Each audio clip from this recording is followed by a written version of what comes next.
सार्थक ने आदिल को एक एनवेलोप दिया। शिवांश, मुझे यकीन है ये कॉन्ट्रैक्ट हमें ही मिलेगा। आदिल एनवेलोप खोलता है। आदिल, ये कॉन्ट्रैक्ट मल्होत्रा ग्रुप्स को जाता है। सब लोग तालियां बजाते हैं। मिस्टर मल्होत्रा बहुत खुश हैं। शिवांश, यह कैसे हो सकता है? हमने और जिंदल ग्रुप ने इस कॉन्ट्रैक्ट के लिए कितनी मेहनत की थी। ये कॉन्ट्रैक्ट मल्होत्रा ग्रुप को कैसे जा सकता है? उनकी कंपनी तो हमारे सामने कुछ भी नहीं। अशोक ने कहा, सही कहा तुमने सिद्धार्थ भाई, मुझे तो लगता है ये लोग जानबूझकर कर रहे हैं। सिद्धार्थ, मुझे इस सबसे कोई फर्क नहीं पड़ता। सार्थक, अब मैं मिस्टर मल्होत्रा से रिक्वेस्ट करूंगा कि वो स्टेज पर आए। अभिराज सिंघानिया, हमारी इतनी सारी मेहनत पर पानी फिर गया। शिवांश, SRK एशिया की सबसे बड़ी कंपनी है। अब मल्होत्रा ग्रुप्स कुछ दिनों में ही हमसे आगे निकल जाएंगे। मल्होत्रा स्टेज पर आता है। नील ओब्रॉय मल्होत्रा को एक फ्लावर बुके देता है। सार्थक मल्होत्रा से हाथ मिलाते हुए कहता है, congratulations Malhotra. Thank you so much sir, आपने हमें ये मौका दिया। मल्होत्रा स्टेज से नीचे आता है। सार्थक भी अपनी फैमिली के साथ नीचे आ जाता है। Neil Oberoi, thank you so much everyone for coming. अब आप सब पार्टी एंजॉय करें। होटल कॉरिडोर में सार्थक अपनी फैमिली के साथ खड़ा है और उसके साथ कार्तिक भी है। वाणी, बेटा सार्थक, ये सब क्या था और तुमने ये सब कब किया? सार्थक, माँ, मैं इस बारे में बात नहीं करना चाहता। आदिल, भाई आपको मुझे बताना ही होगा, इतनी जल्दी इतनी बड़ी कंपनी कैसे?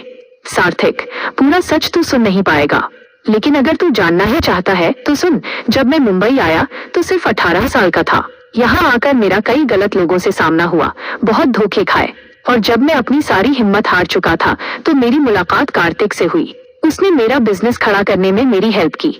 आज मैं जो हूँ जहाँ हूँ इसकी वजह से ही हूँ। वाणी ने कार्तिक से हाथ जोड़ते हुए कहा, थैंक यू बेटा, thank you so much. Kartik, अरे नहीं आंटी, मैंने सिर्फ इसका बिजनेस स्टार्ट करने में हेल्प की है। ये आज जो भी है अपनी मेहनत से है। आदिल सार्थक के गले लगता है। सार्थक, माँ आप सब जाकर पार्टी एंजॉय करिए, मैं अभी आता हूँ। वाणी, ठीक है। वाणी, आदिल, सूरज और रानू पार्टी हॉल में जाकर टेबल पर बैठ जाते हैं। सार्थक, वो डॉक्यूमेंट्स कहाँ हैं? कार्तिक नील को फोन करके कहता है, वो डॉक्यूमेंट ले आओ। नील डॉक्यूमेंट लेकर आता है और सार्थक को देता है। सार्थक, वेरी गुड, अब सब हमारे हिसाब से चल रहा है, सब हमारे हाथ में है। जल्द ही जिंदल्स और सिंघानिया हमारे हाथों की कठपुतली बन जाएंगे। सार्थक ने नील को डॉक्यूमेंट वापस पकड़ाते हुए कहा, अब तुम जा सकते हो। नील, जी सर। नील वहां से चला गया। कार्तिक, किंग, हमारे प्लान का पहला स्टेप पूरा हुआ। सार्थक, और दूसरा स्टेप भी हम आज ही शुरू करेंगे। कार्तिक, मतलब? सार्थक, मतलब अवनूर। अवनूर अभिराज सिंघानिया की सबसे बड़ी कमजोरी है। वो अवनूर की तकलीफ बर्दाश्त नहीं कर पाएगा।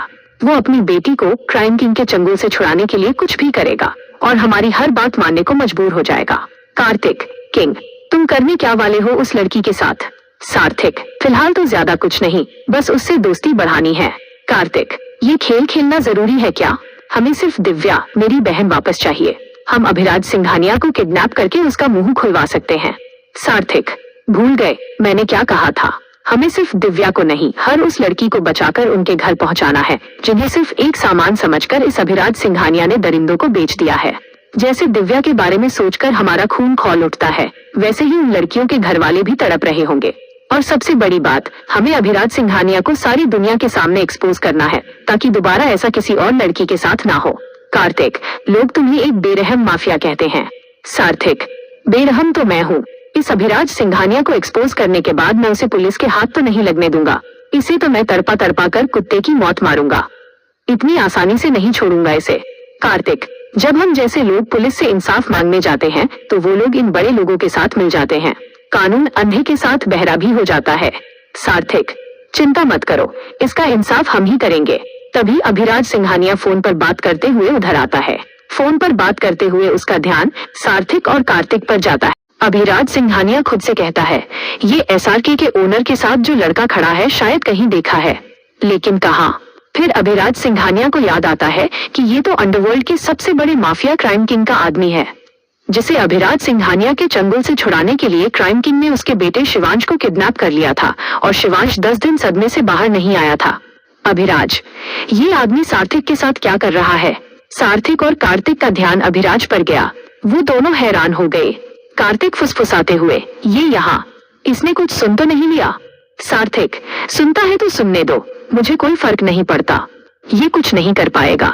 कार्तिक अभिराज के पास आया और एमएलए साहब कैसे हैं?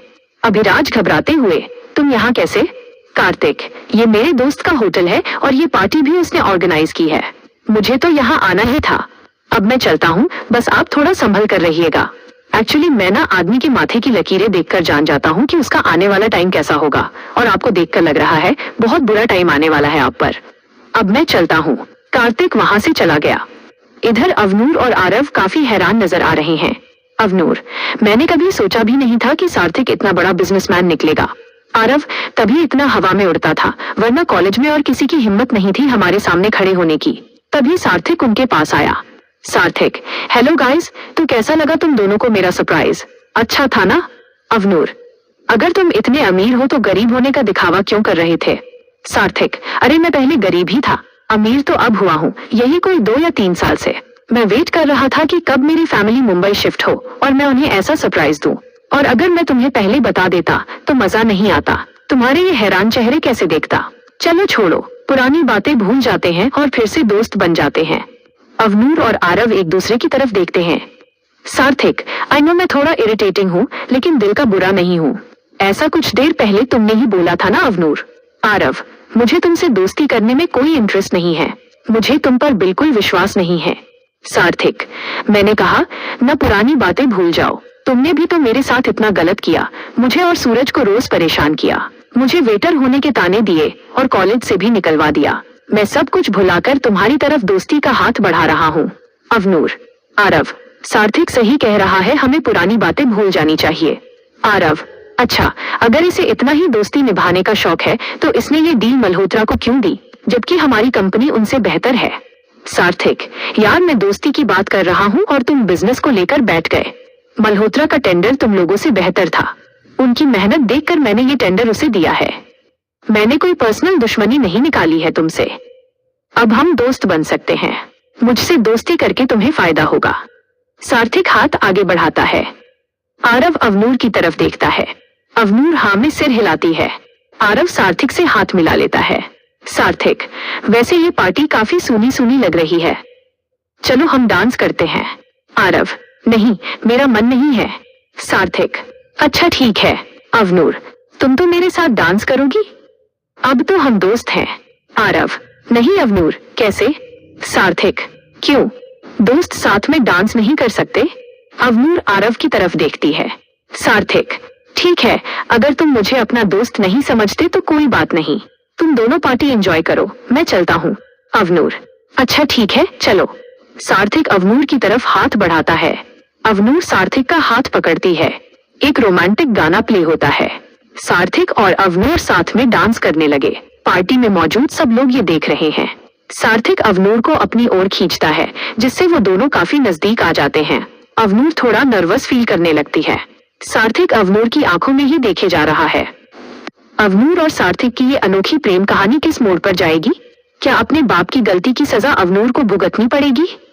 जानने के लिए सुनते रहिए छलावा, एक प्रेम कथा सिर्फ मेरे YouTube चैनल पर। ऐसी और दिलचस्प कहानियों के लिए चैनल को लाइक और वीडियो को सब्सक्राइब करना न भूलें।